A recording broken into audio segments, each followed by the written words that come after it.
think I'm just an observer of things, and I get annoyed about sort of hypocrisy within our society and within the press and the government, and that's more about what the song is about. It's more of just about the sort of the hypocrisy of it all, really.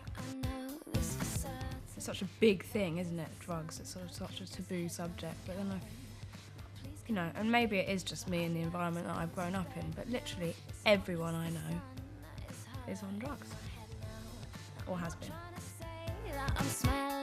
I haven't got a right to tell people to ease up on their views of it all, or that taking drugs is a good thing or a bad thing, or any of those things. I haven't got a right. I'm not well educated enough to be able to talk on the subject, but I can observe what I see, and that's what I've done.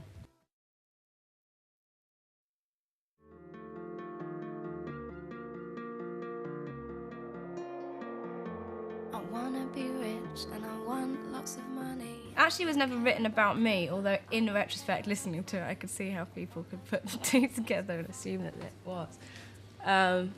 But actually, it was just written for young. It makes me sad just to think of young kids just reading Heat magazine and being on gossip websites and thinking that that's what they should be aspiring to be like. And it's more just sort of. It's not even saying take it from me, but I know from being on this side that it isn't all as fun as it looks. We've all heard it a million times. People don't want to hear it, but that's the case, and it makes me sad to think that that's what our society is becoming. There's nothing worse than walking down like a high street and seeing a sort of 9-year-old in a crop top and little short shorts. It's just like, not yet. Leave it a few years.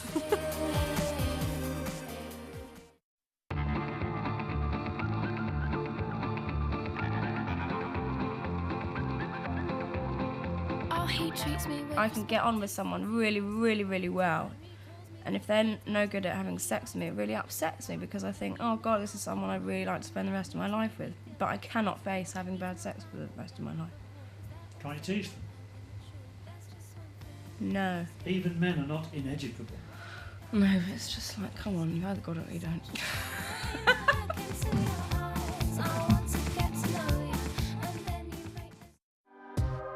When she was 22, the future looked bright. Well, it's more about being a young female, I think, because I think that men can get away with being a 30-year-old young man. I think you can get away with more than being a 30-year-old young woman within sort of, professional,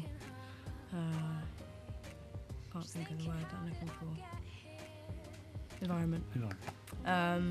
So within a professional environment, I don't think that you can get away with as much being a woman as you can being a man. That's what it's about, really. Well, I think that people assume that with people like Duffy and Adele and me and Amy, that we are puppets being run by some men, and some big, more powerful men in the background. Whereas I don't think people would think the same about Paolo Nutini and James Morrison. It seems so unlikely.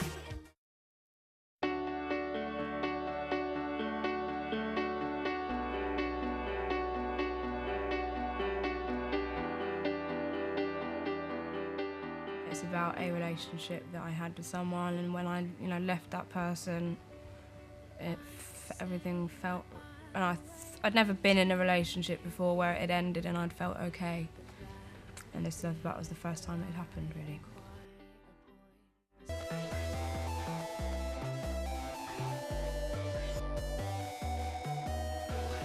This is, one of the things that I definitely wanted to confront with this record, is I wanted some of the songs to be a lot faster, because I felt with doing the last album live, I felt like the show only kind of worked in a very daytime kind of afternoon setting. And it was all like, dee dee dee, ooh, the sun is shining, yeah, let's put Lily on at 2 in the afternoon and she'll stay there forever. So I wanted to kind of go a bit darker and faster on this record to try and not get myself, headline slots at festivals, but to just try and, be a bit more dancier and have a bit more of a sort of party atmosphere at the gigs. So I don't get bored as well, so I can dance on stage and jump around and get into it, and it's the music I like. It's actually about my sister, that song. Yeah, we had a very, rocky relationship for years and years and years. And I think, we're both getting to, she's nearly 30.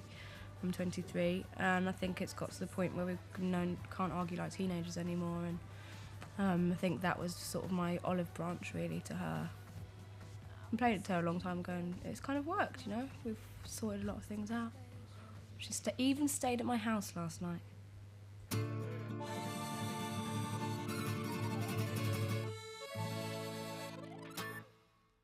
I don't wanna hurt you 'cause I don't think it's a We're starting to do rehearsals for the live show, and my keyboard player Eddie, I'm going to make him come out in a beret with a stripy t-shirt and onions for this. see you again.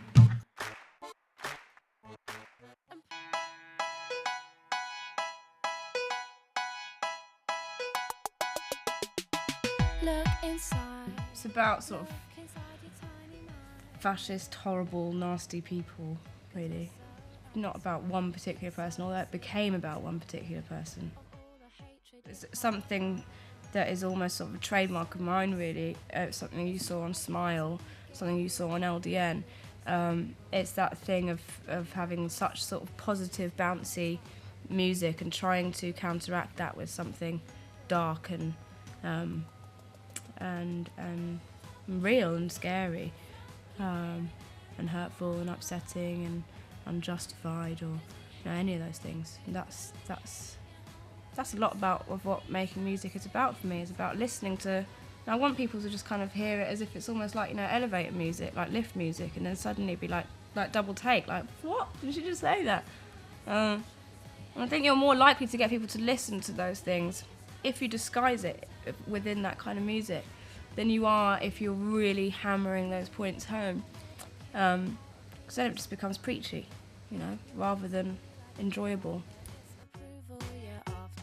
So I snuck off to your bedroom, and I thought I'd just wait there until I heard you come up the stairs, and I pretended. That song was about getting together with somebody, and I mean, actually, that's always been my tactic. I've never been very good at kissing people in public. Like that, the first kiss thing.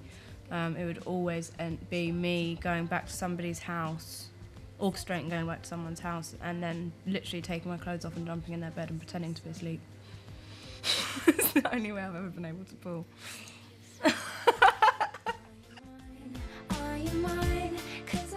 I don't ever see the point of getting into a relationship with somebody unless you think it's going to last forever. I think it's pretty pointless. Whereas I've got lots of friends that are completely the opposite. You flash up on my phone.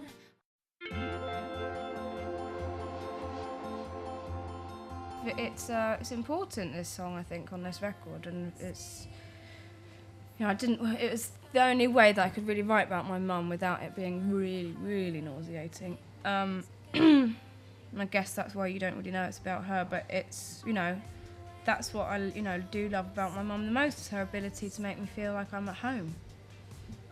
And she does that and that's what the song is about. It's about literally flying over London and me being able to see my mum's house and go, God, I've still got about 4 hours till I get there.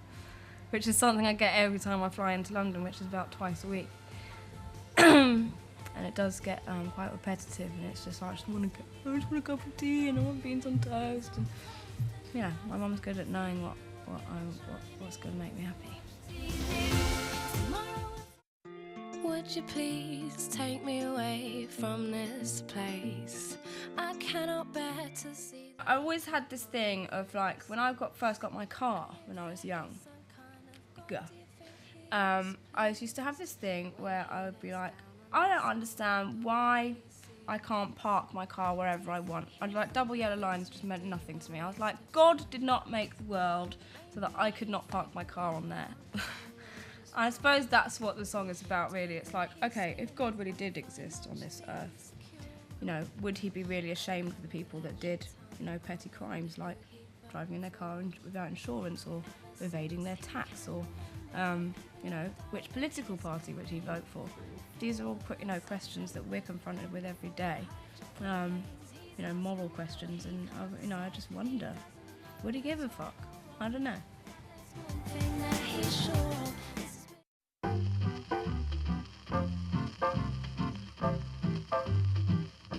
wasn't there when I needed him.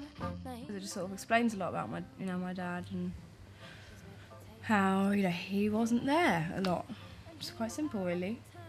He wasn't there a lot, and, I think that it would have been very easy to have given up on our relationship, and a lot of people in my position probably would have done throughout my childhood. And, I think holding on to anger against people is quite a detrimental thing. And I think, I was angry with my dad for a long time. And I kind of let go of that anger, and we're now very, very close and very good friends. And that's what the song is about. You have to give him some time.